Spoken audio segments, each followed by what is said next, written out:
नमस्कार, आप देख रहे हैं द इंडियन न्यूज़ आपका अपना चैनल।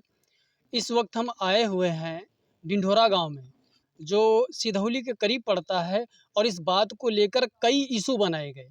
किसी का मानना है कि 150 100 बरामद हुए, किसी का कहना है कि यहाँ पर जेसीबी चली हुई है, जेसीबी में कंकाल निकले हैं। अब आखिर क्या सत्यता है? जितने मुँह उतनी बातें हो रही हैं। प्रिंट मीडिया कुछ निकाल रहा है, सोशल मीडिया कुछ निकाल रहा है। आखिर क्या इसकी सत्यता है? इस सत्यता को जानने के लिए हम आए हैं महाराज के पास और काल भैरव का जो बड़ा ही विख्यात मंदिर है, वहाँ पर।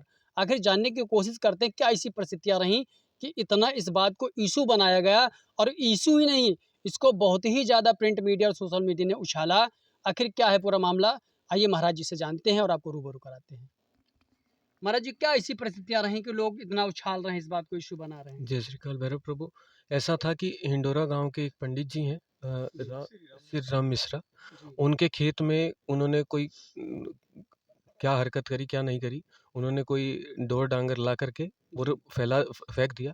और उसके बाद में उन्होंने ये कहा कि वहाँ पूरे गांव में ये फैला दिया कि श्रीकाल भैरव आश्रम में खुदाई हुई है, वहाँ से लाशें निकली हैं। जी। और उन पंडित जी की क्या खार है हमें तो समझ नहीं आया। हमें आज तक समझ ही नहीं आया कि अच्छा, एक दूसरा इश्यू भी बना रहे हैं, ये कह रहे हैं कि कोई बंगाल से लड़की भी आई थी, इसके बारे में आप कुछ बताना चाहें, क्या मामला है?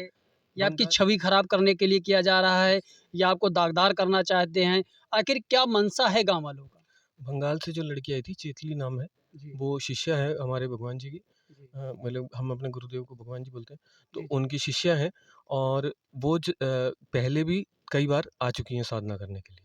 और जब इस बार मतलब इस बार भी वो 2-3 बार आई, ठीक है? हर बार हमने उनको यहाँ आश्रम में रखा, उनके घर पे इन्फॉर्म किया कि भैया ये बिना बताए आ गई है, तो जी, आप ले जाइए इनको। उनकी बहन को उनके सुपुर्द किया।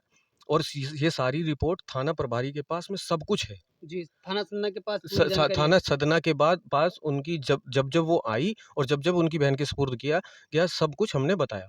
हमने जब लास्ट बार ये गई थी, जब ये बरामद हुई हैं, इससे पिछली बार जब गई थी घर, तो हमने उनको बोल दिया था कि भैया आज के बाद आप आश्रम के दरवाजे आपके लिए बंद हैं, जी, हम नहीं ला सकते, क्योंकि आश्रम के बाहर ही हमने लिखा है कि बिना आज्ञा अनुमति के नहीं जी, जी, आना। जी, लेकिन लेडीज़ थी, तो भी हमने रखा और हमने सुरक्षित उनको उनके घरवालों के सुपुर्द किया। जी, उन्होंने स्वयं की बाइटें दी कि उन्होंने वहाँ पे जहाँ जिस गाँव में वो मिली लक्ष्मणपुर में, कि मुझे आश्रम छोड़ दो। और जी। वहाँ पर जो बताया जा रहा है वो ये बताया जा रहा है कि वो आश्रम से भाग के आई। वो लड़की कह रही है कि मुझे आश्रम देखिए, छोड़ दो। उस लड़की ने यदि आश्रम का नाम लिया कि हमको आश्रम छोड़ दो, तो इससे ये लगता है कि उसको ये पता था कि आश्रम जाने से हम सुरक्षित रहेंगे, महफ़ूज़ रहेंगे, हमारे जान-माल को कोई खतरा नहीं होगा, इसलिए उसने आश्रम की बात की। लेकिन यहाँ पर इश्यू कुछ और बनाया जा रहा है। अच्छा महाराज जी, गाँव वालों का ये भी कहना है कि रात्रि काल में यहाँ पर 11,000 लाइन चारों तरफ दौड़ती है, करंट दौड़ता है, कुछ ऐसा भी है? ऐसा कुछ भी नहीं है। लाइट जो ये फेंसिंग की तार लगी हुई है, जी, ये फेंसिंग की तार जो छुट्टा जानवर होते हैं। जी, जी। प्रभु यहाँ पर जब आश्रम शुरू हुआ था, तब मैं और एक आलोक जी हैं, हम जी, 2 ही आदमी रहते थे। तो छुट्टा कभी इधर से आ जाता था, कभी उधर से आ जाता था, तो हमने चारों तरफ ये वो छुट्टे के लिए बाउंड्री करी थी। वो फेंसिंग लाइट वो गवर्नमेंट से अप्रूव्ड है, वो सब खेतों में ज़्यादातर लगी होती हैं। जी, जी। वही लगी हुई है, कोई 11,000 वोल्ट नहीं है। 11,000 वोल्ट हम कैसे छोड़ देंगे? हमारे पास कोई यंत्र हो, 11,000 वोल्ट को तो छूते ही मर जाएँगे।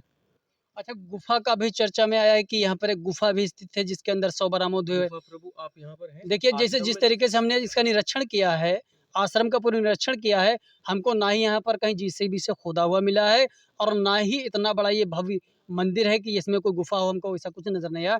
आखिर क्यों ऐसा बता रहे हैं कि गुफ़ा है, 150 100 बरामद हुए? ये सब अफ़वाहें उठाई गई है। आश्रम का जो पूरा निर्माण किया गया है, वो लक्ष्मणपुर के मिस्त्री रहे हैं, या जी, आपका भगवानपुर के मिस्त्री रहे हैं, या हिंडोरा के मिस्त्री रहे हैं। गाँव के ही मिस्त्रियों ने सब कुछ बनाया है। हम तो मिस्त्रीगिरी नहीं जानते हैं। नहीं, नहीं, नहीं। मेरा खुद मैं डीएनवाईएस किया हुआ हूँ, खुद से डॉक्टर हूँ नेचुरोपैथ का। जी, जी, फ़ोटोग्राफ़ी का मेरा काम रहा है और जी, बहुत अच्छे स्केल पे रहा है। मैंने जब संन्यास ले लिया, तो अब संन्यास ले लिया। लेकिन आप ये बताइए कि मतलब जब हमें कुछ आता ही नहीं इसके बारे में, तो हम कैसे गुफ़ा बना लेंगे? नहीं, नहीं, नहीं। और यहाँ के लोगों ने ही सब निर्माण किया है। वो सब आज भी हमारे साथ कई लोग हैं जो यहाँ गाँव में खड़े हैं, लेकिन वो सामने बाइट नहीं दे पा रहे हैं क्योंकि दबंगों से डरे हुए हैं। बहुत से दबंगई हैं जो आश्रम की छवि को खराब करना चाह रहे हैं, सनातन को धूमिल करना चाह रहे हैं और कहीं हमें बचाव का अब उद्देश्य नहीं है। और एक-एक पाई कैसे-कैसे जोड़ी है साधकों ने इस मंदिर के निर्माण के लिए, इस आश्रम के निर्माण के लिए। हमने खुद सीमेंटें लाद करके ये ईंटें उठा-उठा करके सब कैसे निर्माण करा है, हम जानते हैं। कैसे-कैसे पैसे जोड़े हैं हमने, हम जानते हैं। मतलब सब साधकों ने मिल करके पाई-वाई जोड़ करके इस आश्रम को 4 साल में बनाया और आज सब निस्तो नाबूद होने जा रहा है। और सनातन को बचाने के लिए कोई भी नहीं है। सब अफ़वाह उड़ा करके और इसको बदनाम करके ख़त्म करवाना चाह रहे हैं बस। माननीय योगी जी को आप कुछ कहना चाहते हैं हमारे चैनल के माध्यम से? माननीय योगी जी से केवल यही प्रार्थना है कि अगर बचा सको तो बचा। क्योंकि यहाँ आश्रम 4 साल से चल रहा है और हमारा काम केवल साधक बनाना है, इसका कोई और उद्देश्य है ही नहीं। हमारे साधक देश-विदेश में नाम कर रहे हैं। श्री तारामणि जी गुरुदेव जो हमारे हैं, वो उनके शिष्य देश-विदेशों में नाम कर रहे हैं, तंत्र को लेकर के, सब चीज़ को लेकर के। और हमारे जाने के बाद में, हमें मारने-पीटने के बाद में, हमारे जाने के बाद में यहाँ पे अंडे फेंक दिए जाते हैं, शराब की बोतलें फेंक दी जाती हैं और उसकी वीडियो बनाई जाती है कि यहाँ देखो अंडा मिला, यहाँ शराब की बोतलें मिली। ताकि हमारी आपकी छवि मौजू को खराब किया हाँ, जाए। और हमारी मौजूदगी में 4 साल में तो कुछ नहीं मिला। इतना धूमिल किया जा रहा है छवि को, इतना बदनाम किया जा रहा है। और कई लोग तो ऐसे हैं जो हमारे पाँव छूते थे, जो हमें जय श्री काल भैरव बोलते थे, वो जी। कल सब हमें लठ लेकर के और ईंटा लेकर के हमारे हर जगह पे लगी हुई है। गाँव के कितने लोग लगभग आए थे यहाँ पर हमला करने के लिए? गाँव का मेन जो मुखिया था, उनका जो मेन सरगना सरदार था, वो था आपका कमलेश और श्री राम मास्टर। कमलेश तो यहाँ पर दारू पी कर के आया और उसके बाद में उसने पूरा झुंड बुला के और मतलब वो महाराज जी ये बताएँ पाँच मेन उद्देश्य इसका क्या है? कुछ आप समझ पाए हैं? मेन उद्देश्य केवल सनातन पे चोट करना है और कोई भी उद्देश्य नहीं समझ में आ रहा है। वो भी क्योंकि सनातनी हैं। क्योंकि आप ये सोचिए कि हम जहाँ से आए, हम दिल्ली से हैं, ये बिहार से हैं मृदुल जी। इनका भी पूरा योगदान मतलब 3-4 साल से ये मतलब कैसे-कैसे हमने एक-एक पेड़ ला करके लगाया है, कैसे पेड़ों के पैसे इकट्ठे करे, कैसे पेड़ लगाए और एक-एक काम हमने किस तरीके से किया है, ये हम जानते हैं। और साधना में रहते हुए, किसी तरीके की कोई सपोर्ट ना लेते हुए, किसी भी प्रशासन से कोई सपोर्ट नहीं है और उसके बावजूद भी हम यहाँ अपने से जो बन पा रहा है उस तरीके से कर रहे हैं। लेकिन पता नहीं कि साधना करते हुए वो लोगों से क्या दिक्कत है।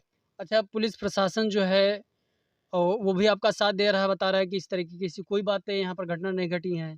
प्रभु पुलिस प्रशासन नहीं होता तो जी। हम मार दिए जाते। 4000 आदमी के सामने 6 लोग ओह! कुछ नहीं कर पाते। ये तो भैरव बाबा की कृपा है, जो जी, बाबा ने मंदिर से आगे किसी को नहीं आने दिया जी। और हम बच गए। नहीं तो 4000 आदमी के 6 आदमी और वो भी सब साधक गण हैं। साधक गण हम यहाँ आप पूरा देखोगे तो एक त्रिशूल यहाँ पड़ा हुआ है। हाँ, हाँ, यहाँ वो देख यहाँ बताया जा रहा है कि हमने किसी को मार दिया त्रिशूल। एक त्रिशूल ये गड़ा हुआ है और ये गड़ा हुआ है और कितना नीचे तक गड़ा हुआ है, ये हिल भी नहीं सकता है। और इस दर्शकों ये जो त्रिशूल की बात बता रहे हैं गाँव वाले जो अफ़वाह उड़ा रहे हैं, ये त्रिशूल भी आपको दिखाएँगे कितना गड़ा है और मंदिर के दर्शन भी आपको कराएँगे। तो और आप क्या कहना चाहते हैं ये किस लिए ऐसा इश्यू कर रहे हैं? ये केवल सनातन को बदनाम करने के लिए, आश्रम की छवि को धूमिल करने के लिए करा जा रहा है, क्योंकि यहाँ देश-विदेश से साधक आते हैं और यहाँ पर किसी को भी एंट्री ही नहीं है। हमने साफ लिखा हुआ है कि ये निजी प्रॉपर्टी है, बाहर भी आप देखेंगे जी। तो बिना आज्ञा के, अनुमति के अंदर एंट्री नहीं है। और लड़की भी साधना करने के लिए आती हैं, लड़के भी आते हैं और यहाँ पर परिवारजन भी आते हैं। महाराज जी एक बार अपना परिचय बता दीजिए। मैं विमल खन्ना दिल्ली का निवासी हूँ और ज़्यादातर दुनिया में लोग मुझे विमल तारामणि जी के नाम से जानते हैं। मेरा यूट्यूब चैनल भी है और 4 साल की यहाँ की वीडियो, यहाँ के जो भंडारे हुए हैं, जिसमें सब ये गाँव वाले जो हमें कल मारने आए थे, वो सब शामिल हुए हैं। पूरे आश्रम में वो घूमे फिरे हैं। भंडारे के दिन में भंडारा किया है, खाया-पिया है सब।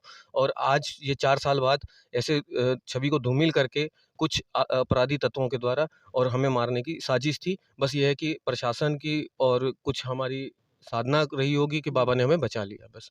नहीं तो हमें मॉब लिंचिंग करने की पालघर वाली घटना दोबारा से होने वाली थी बस। ये थे महाराज जी जिनसे हमने बातचीत की द इंडिया न्यूज़ अनुसंधान से की रिपोर्ट।